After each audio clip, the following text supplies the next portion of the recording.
Bonsoir tout le monde. C'est frère nous Emmanuel qui pral wè ensemble avec nous aujourd'hui une étude qui gen pour titre c'était quoi la mission inconnue de Jésus-Christ. Avant, m'te fait une étude sur YouTube qui te gen pour titre c'est quoi la colère de Dieu selon la Bible.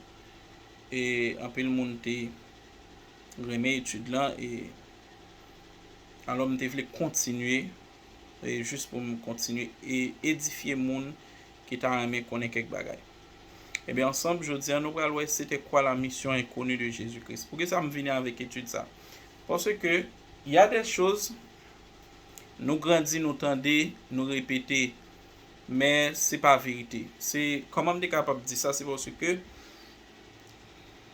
la sincérité n'est pas une preuve de salut.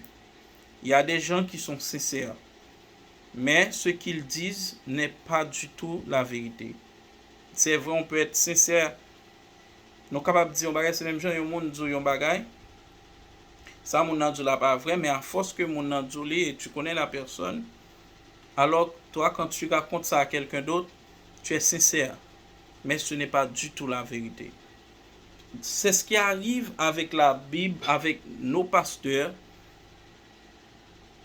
C'est qu'ils sont sincères, beaucoup d'entre eux sont sincères dans ce qu'ils racontent, dans ce qu'ils prêchent, mais ce n'est pas du tout la vérité. Est-ce que Jésus-Christ était venu uniquement pour mourir pour nos péchés? Je pense que la croix, c'est, d'après la Bible, la croix, c'est un aspect. Mais ensemble, nous allons à travers les Écritures. À travers les Écritures, mes chers amis. C'était quoi la mission inconnue de Jésus-Christ? La mission inconnue, la mission cachée de Jésus-Christ. Qu'est-ce que Jésus-Christ lui-même dit par rapport à cette mission? Si nous regardons dans Jean 17, le verset 3-4, Jésus-Christ lui-même dit, « Je t'ai glorifié sur la terre. J'ai achevé l'œuvre que tu m'as donné à faire. » Et n'oublie surtout pas, lorsque Jésus-Christ te dit ça, il faut qu'on mourir sous la croix. Maintenant, la question dont nous devons nous poser, c'était quoi exactement la mission de Jésus-Christ? Mais qu'est-ce que Jésus-Christ voulait dire? Parce que Jésus-Christ peut qu'on mourir lorsque il te dit ça. Et là maintenant, il a dit, j'ai achevé l'œuvre. Mais comment se fait-il qu'il a achevé l'œuvre, mais par contre, il faut qu'on mourir? Ça veut dire, si nous-mêmes il faut que nous capables de poser des questions, mais comment se fait-il que Jésus-Christ pour mourir et il dit, j'ai achevé l'œuvre que tu m'as donné à faire? Maintenant, la question dont nous devons nous poser, quelle était son œuvre? Quelle était son œuvre?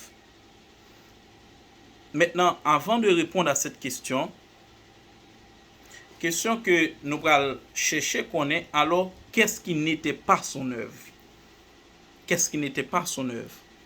Dans 1 Jean 5, le verset 9, il dit nous que nous savons que nous sommes de Dieu, mais le monde entier est sous la puissance du malin. Le monde entier est sous la puissance du malin. Alors, ce qui veut dire que, d'après Texas, la grande majorité ne sera pas sauvée. La grande majorité ne sera pas sauvée parce qu'ils vont décider d'adorer la bête. Ils vont décider d'adorer la bête. Parce que la Bible dit nous, le monde est sous l'adoration de la bête. Dans Apocalypse, si je ne m'abuse. Jésus dit dans Luc 18, le verset 8, « Quand le Fils de l'homme viendra, trouvera-t-il la foi sur la terre ?» Exemple, nous avons comme exemple Noé. Noé, combien de personnes au temps de Noé qui étaient sauvées? 8. Au temps d'Abraham, combien de monde qui était sauvé? Alors, disons, ce sont des exemples pour la fin des temps. Normalement, si un chrétien croit que le but, c'est de baptiser des gens, c'est que la personne travaille pour l'échec. Si nous pensons que, tant que chrétien, notre but, c'est faire baptême de l'eau, faire des rituels, en prenant la Sainte Seine, lavement des pieds et autres, en adoptant les symboles et nous battre les stomacs, nous, on a servi bon Dieu, c'est que nous travaillons pour l'échec. Nous travaillons pour l'échec. Si nous pensons que notre mission, c'est faire des membres pour donner la dîme et autres, c'est que nous travaillons pour l'échec, mes chers amis. Nous travaillons pour l'échec. Parce que même si tout le monde t'a baptisé dans de l'eau, tout le monde t'a participé dans manger cette scène, même si tout le monde t'a adopté tradition à l'église chaque dimanche ou chaque samedi, la grande majorité sera toujours perdue. La grande majorité sera toujours perdue, mes chers amis. La grande majorité sera toujours perdue. Maintenant, retournons dans Jean 17, le verset 3. Je t'ai glorifié sur la terre, j'ai achevé l'œuvre que tu m'as donnée. Alors Jésus dit sa mission était de glorifier son Père. Jésus dit sa mission était de glorifier son Père. Avant de répondre, mais qui ça Jésus-Christ voulait dire lorsque il dit glorifier? Alors l'autre question que nous devons poser, qu'est-ce que la gloire de Dieu? Qu'est-ce que la gloire de Dieu, mes chers amis? Si Jésus-Christ est venu pour glorifier, alors qu'est-ce que la gloire de Dieu? Eh bien, tout ce que Jésus a fait sont inclus dans la glorification, mes chers amis. C'est ça que fait dans Jean 17, le verset 18, la parole de Dieu nous dit que Jésus même lui dit, comme mon Père m'a envoyé dans le monde, je vous envoie aussi. Alors, question que nous devons poser tête nous. Alors, dans Jean 20, verset 21, il dit, comme le Père a envoyé Jésus, comme mon Père m'a envoyé, je vous envoie aussi. Alors, question que pour nous poser tête nous, comment le Père a envoyé Jésus, mes chers amis? Comment le Père a envoyé Jésus? Alors, la mission des disciples de Christ la mission ne peut pas être différente. La mission des chrétiens ne peut pas être différente de celle de Jésus.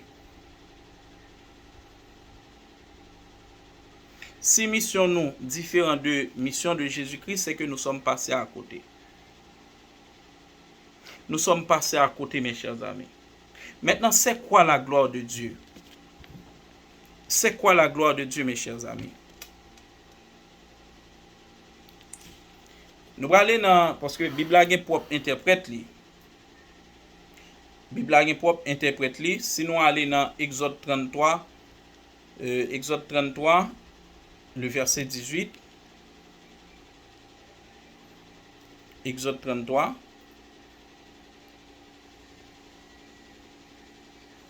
Le verset 18. La parole de Dieu nous dit, Moïse dit, fais-moi voir ta gloire. Moïse dit, fais-moi voir ta gloire. Ça, c'est Moïse qui posait, bon Dieu, question. Il dit, fais-moi voir ta gloire. Dans le verset, dans le verset 18, Moïse dit, fais-moi voir ta gloire. Dans le verset 19, l'Éternel répondit, je ferai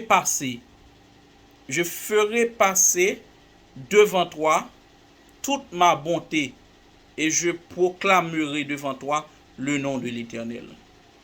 Vous voyez, mes chers amis. Vous voyez, mes chers amis. Alors, la gloire de Dieu, c'est son caractère.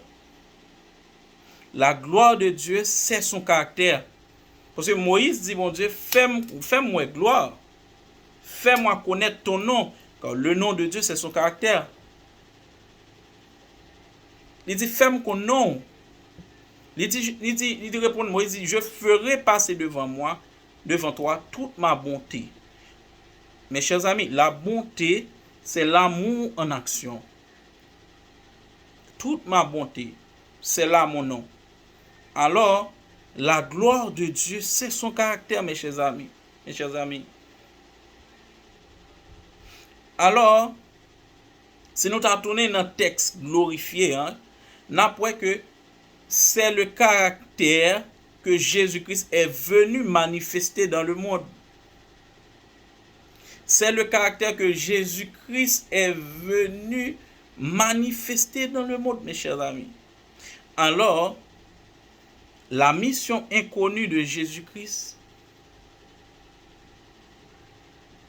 c'est faire connaître le caractère de son Père. Parce que le conflit cosmique a rendu Dieu comme un Dieu méchant, un Dieu qui punit, un Dieu qui exerce seulement sa puissance en forçant les gens à s'obéir, etc. Mais il fallait que Jésus-Christ vienne pour montrer aux gens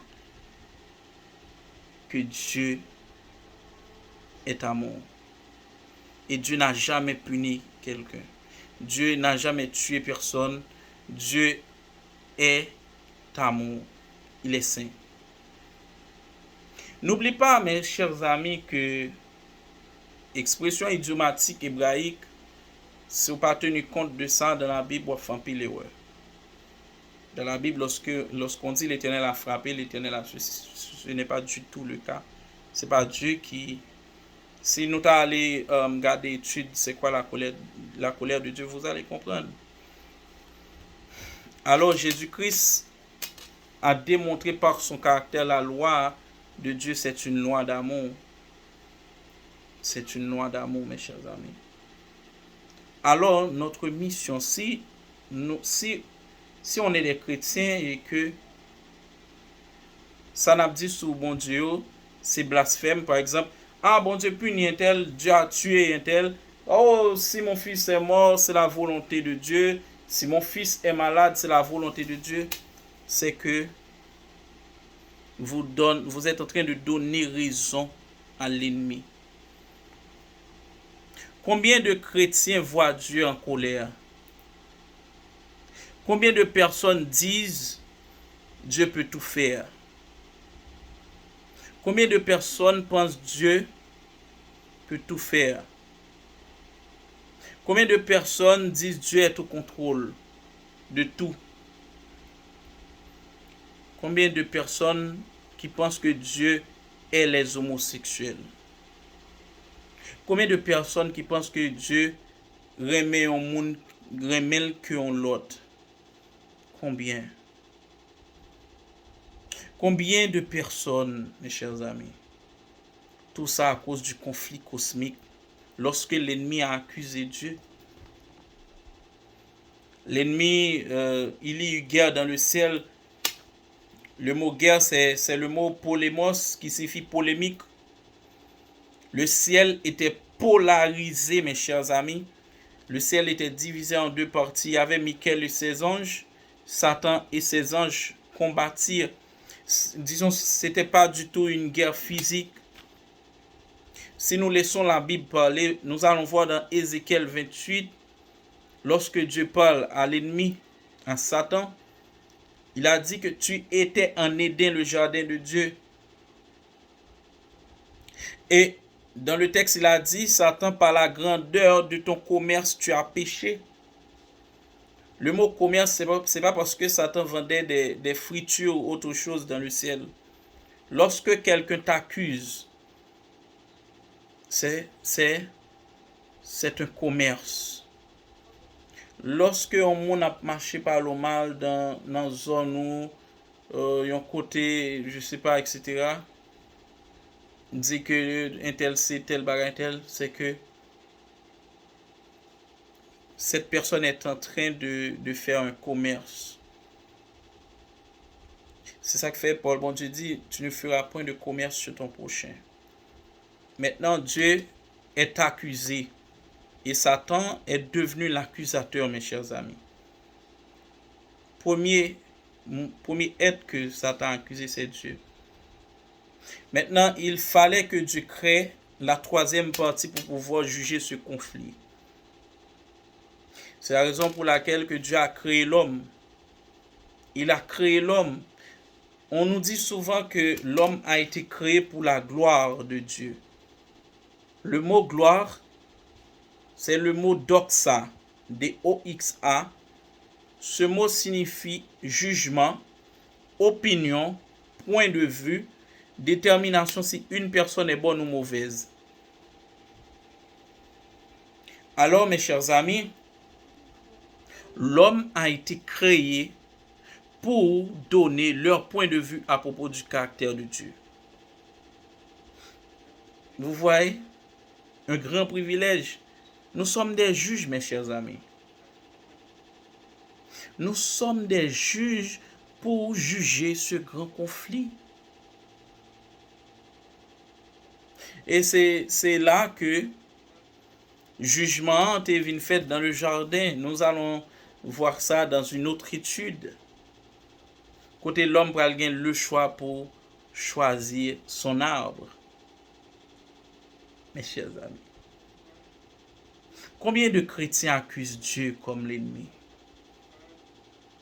Combien de chrétiens qui témoignent parce que en disant que Dieu leur a donné une maladie pour leur forcer à convertir?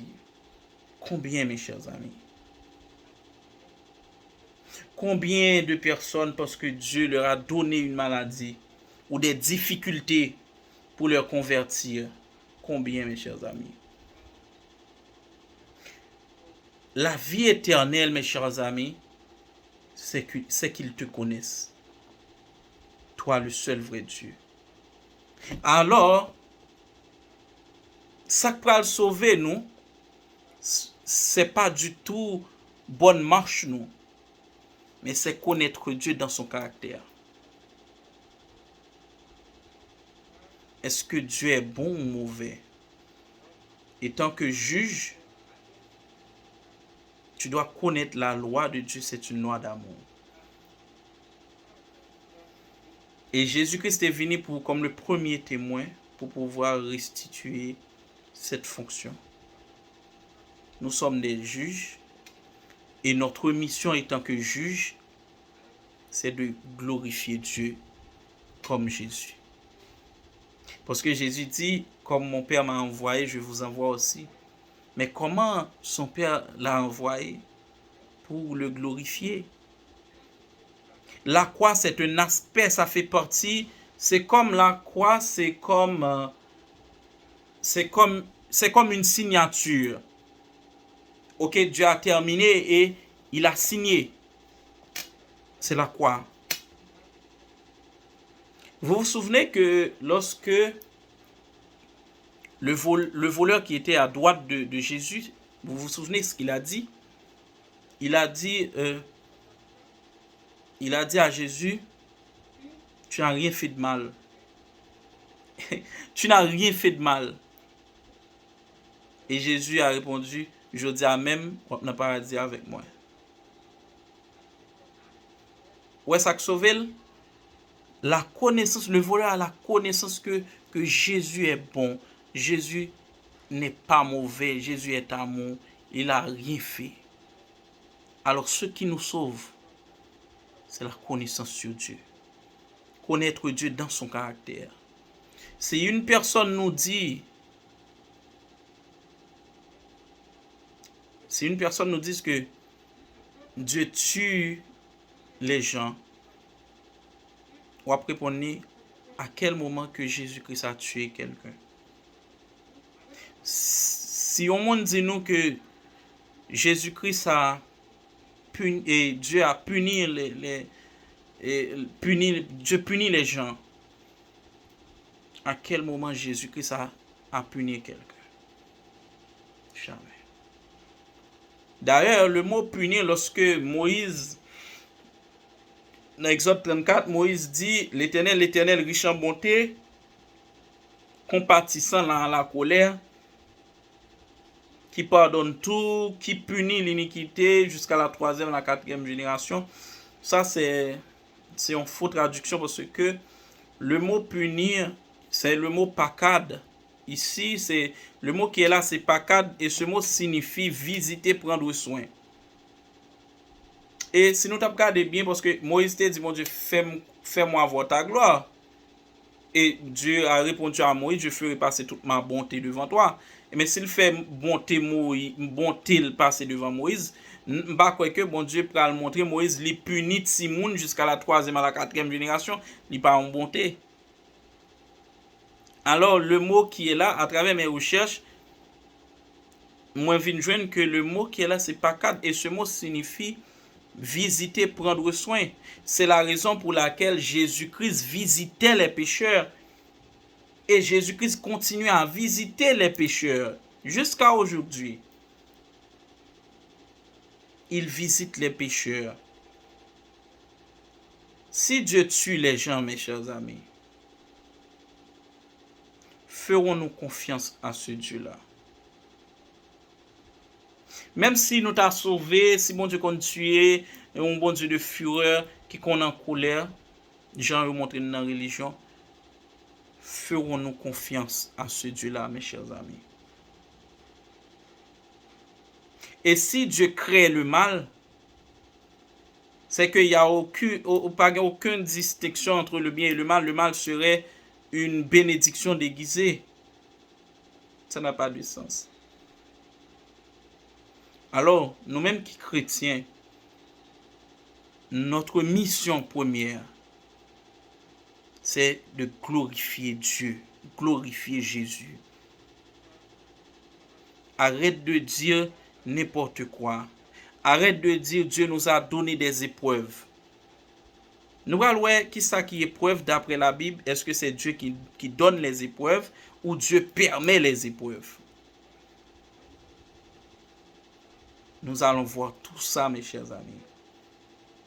Alors arrête de dire que Jésus-Christ était venu mourir. Non, mes chers amis. Jésus-Christ était venu montrer, laver le caractère de son Père. Parce que les pharisiens pensaient que, selon le Premier Testament, que Dieu ne tolère pas du tout le péché. Quand tu pèches, il te tue. Quand il te condamne, etc. Les pharisiens pensent que c'est avec propre effort que vous avez servi bon Dieu. Vous fait effort, c'est l'orgueil. Et nous voyons ça dans l'église. Des pasteurs qui ont frappé l'estomac. Ah, combien de fois moi-même, quand on seule femme, bagaille, lorsque il y a juré l'autre monde qui, peut-être, monde qui pas converti, c'est ça, on dit, place à d'or, ou charger ceci, etc. C'est l'orgueil. Ces gens sont en train de lancer des pierres. Ce sont des pharisiens, mes chers amis. Par contre, ils condamnent le pécheur, mais ils aiment le péché. Tu es magnifique, mes chers amis. Alors n'hésitez pas à abonner. N'hésitez pas à abonner avec la page. Et comme ça, on est capable de joindre notre étude. Et je pense que nous avons un pile bagaille. Nous allons connaître dans l'autre étude le caractère de Dieu d'après la Bible. Le caractère de Dieu. Et nous allons voir que l'évangile est simple. La simplicité se trouve en Jésus. Si nous voulons savoir la vérité sur Dieu, gardez la vie Jésus. C'est simple, mes chers amis. Simple. Je vous aime beaucoup. Alors, m'a lancé message ça à tous les élus. Je sais que vous êtes là, mes chers amis, les élus. Parce qu'il y a beaucoup d'appelés, peu d'élus. En ce temps, je sais que vous êtes là. Je sais qu'il y a des choses lorsque nous entendons de Dieu, nous dit non, Dieu n'est pas comme ça. Si nous sentons comme ça, c'est que vous êtes des élus. Si nous sentons que Dieu a l'autre caractère qui caché que la religion nous cache, c'est que vous êtes des élus. Répondre, je sais que vous êtes là. Les jeunes filles, les jeunes garçons, je sais que vous êtes là. Je vous cherche. Contactez-moi. Contactez-moi. Les élus, je sais que vous êtes là. C'est à nous de sonner la trompette, mes chers amis. La trompette, ce n'est pas... vous n'allez pas entendre quelqu'un avec un instrument ou alors un ange avec un instrument. Non, c'est pas ça, mes chers amis. Ne vous laissez pas troubler. Si la Bible nous dit, souffrez bien avec un monde, pas sonner trompette. Et je vous ai déjà dit que la Bible a son propre interprète. Sonner trompette signifie pas parler, pas faire briller à ça. Alors, le son de la trompette, c'est mon capable d'entendre, qui est pour entendre, c'est lorsque l'évangile va le prêcher pour glorifier le caractère de Dieu, laver le nom de Dieu. Les élus, il faut sonner la trompette. Je vous attends, les élus. Nous connaissons de tous côtés, nous partons dans le monde là. Je sais que vous êtes là.